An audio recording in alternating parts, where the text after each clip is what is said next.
அதை இப்ப கேளுங்க.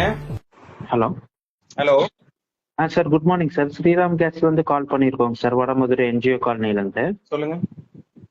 ரமேஷ்குமார் அவங்க பேர்ல தானே சார் சிலிண்டர் வாங்கிட்டு இருக்கீங்க? ஆமாங்க. நம்ம வீட்டு அட்ரஸ் வந்து 6/99 ஜல்லிக்காடு, அப்பநாயக்கம்பாளையம், கோயம்புத்தூர் 17 தானாங்க சார்? ஆமாங்க. ஓகேங்க சார். இன்னைக்கு வந்து நம்ம ஏரியாவுக்கு வந்து இன்ஸ்பெக்ஷன் போட்டிருக்காங்க சார். செக்கிங்காக ஆஃபீஸ் வந்து ஸ்டாஃப் ஒருத்தவங்க வருவாங்க. ஓகேங்க. நம்ம கேஸ் டியூப் ரெகுலேட்டர்லாம் வந்து ப்ராப்பரா இருக்கா அப்படின்னு சொல்லி செக் பண்ணிட்டு நமக்கு அந்த கவர்மெண்ட்ல இருந்து ஒரு என்ஓசி ஃபார்ம் கொடுப்பாங்க. ஓகேங்க. அந்த ஃபார்ம் மட்டும் கொஞ்சம் கையெழுத்து போட்டு பத்திரமா வாங்கி வச்சுக்கோங்க. நீங்க அடுத்த டைம் சிலிண்டர் வாங்கும் போது நம்ம டெலிவரிமெண்ட் அந்த ஃபார்மை காட்டி சிலிண்டர் வாங்கிக்கிற மாதிரி இருக்கும். ஓகேங்க. அடுத்த 5 வருஷம் அந்த கேஸ் புக் நம்பர் ரெனோல் பண்றதுக்காகவும் இந்த ஓடிபி நம்பர் ஜென்ரேட் பண்றதுக்காகவும் இன்சூரன்ஸ் கவரேஜ்க்காகவும் 236 ரூபாய் கட்டி பதிவு பண்ணுங்க சார். அதுக்கு ரசீதும் கொடுத்துருவாங்க. உங்களுக்கு இன்டர்ன் ஆயிலுக்கு மெசேஜும் வந்துடும். அந்த 236 ரூபாய் போன வாரம் வரைக்கும் தானே இருந்து, இந்த வாரத்துல இருந்து கவர்மெண்ட் அது வித்ட்ரா பண்ணிட்டாங்களே.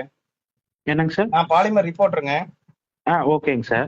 போன வாரம் வரைக்கும் தாங்க பணம் வாங்குற மாதிரி இருந்தது. இந்த வாரத்துல போன வாரத்தோடய நிப்பாட்டிட்டாங்களே எலெக்ஷனுக்காக. இல்லைங்க சார், இந்த எண்ட் மந்த் எண்ட் வரைக்குமே இருக்குங்க இல்ல சார். இல்லைங்க, நான் உங்களுக்கு வேணா ப்ரூஃப் தரட்டா? அது சர்க்கியூட் போட்டாங்களாங்க சார்?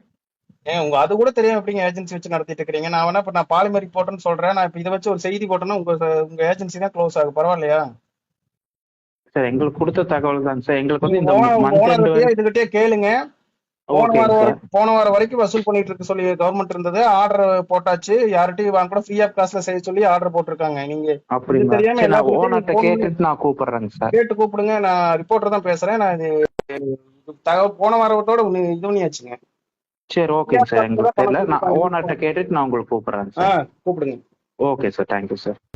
கேட்டீங்களா? அதுல நான் மத்திய அரசு இலவசமா கேஸ் சர்வீஸ் செய்ய ஆர்டர் போட்டிருக்கேன்னு கேட்டா ஏஜென்சி நபரு இல்ல சார் இந்த மாசம் கடைசி வரைக்கும் பணம் வாங்க சொல்லிருக்கான்னு சொல்றாரு. உடனே நான் அதுக்கான ஆதாரத்தை அனுப்புவேன்னு சொன்னதும் உடனே ஓனர்கிட்ட கேட்டு சொல்றேன்னு இப்ப போன கட் பண்ணிட்டாரு.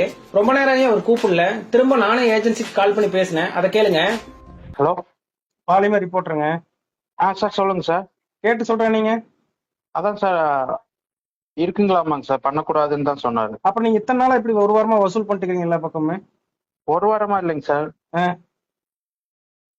அது அவர் சொல்லல, அதனால நாங்க இப்ப வசூல் பண்ணதை வச்சு செய்தி போடலாம் தெரியுமா?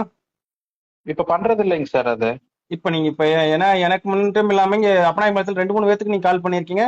எங்க அம்மாக்கு ஒரு லைன் இருக்கு, எங்க அம்மாக்கு கால் பண்ணிருக்கீங்க, இங்க பக்கத்துல கால் பண்ணிருக்கீங்க. உங்களுக்கு எல்லாமே சொல்லிருக்கீங்க இன்னைக்கு இங்க நாங்க வர்றோம் 236 ரூபாய் நீங்க கொடுக்கணும்னு. அவன் இப்பதான் சார்கிட்ட கால் பண்ணாங்க சார். அவர் தான் சொன்னாரு வேண்டாம் அது பண்ணக்கூடாது விட்டுரு அப்படின்னாரு. பண்ண என்னங்க அசால்ட்டா எல்லாரோட ஆபீஸ் முன்னாடி அதை ஒட்ட சொல்லியிருக்காங்களே இல்ல சென்ட்ரல் கவர்மெண்ட்? என்னங்க சார்? எல்லா ஆபீஸ் முன்னாடியும் சென்ட்ரல் கவர்மெண்ட் உங்க ஆபீஸ் முன்னாடி அதை ஒட்டி இருக்கீங்களா இல்லையா? அந்த மாதிரி இலவச பரிசோதனை பண்ணணும்னு ஒட்டி இருக்குங்க. ஒட்டி இருந்து நீங்க வேணுனே தான் கால் பண்ணி கேட்கற மாதிரி இருக்குது. இது ஒரு ஏமாத்து வேலை தானே இது? இல்லைங்க சார், இல்லைங்க சார். அப்புறம் ஒட்டிட்டு எதுக்குங்க கால் பண்ணி காசு கேட்கறீங்க? சார் எனக்கு தெரியலைங்க சார். உங்களுக்கு தெரியாம எப்படிங்க இப்படி பணம் வசூல் பண்ணிருக்கிறது? இப்ப லிஸ்ட் எடுக்கிட்டா நேத்து நீங்க முந்தா நேத்து இதுக்கு முன்னாடி எல்லாம் என்னென்ன நீங்க யாராவது செக்கிங் பண்ணிக்கிறீங்க எடுக்கலாமா? லிஸ்ட் கொடுக்குறீங்களா? அது பண்ணியிருந்ததுங்க சார். அப்ப அதுக்கெல்லாம் காசு வாங்கி தானே பண்ணிருக்கீங்க? ஆமாங்க சார். அது எப்படி ரீஃபண்ட் பண்ணுவீங்க? என்னென்ன ஓனர்ட்ட பேசிட்டு நான் சொல்றேங்க சார். அது நீங்க ரீஃபண்ட் பண்ணணும். இல்லைன்னா நான் இது வந்து ஒரு இஷ்யூ கொண்டு வருவேன் நானு.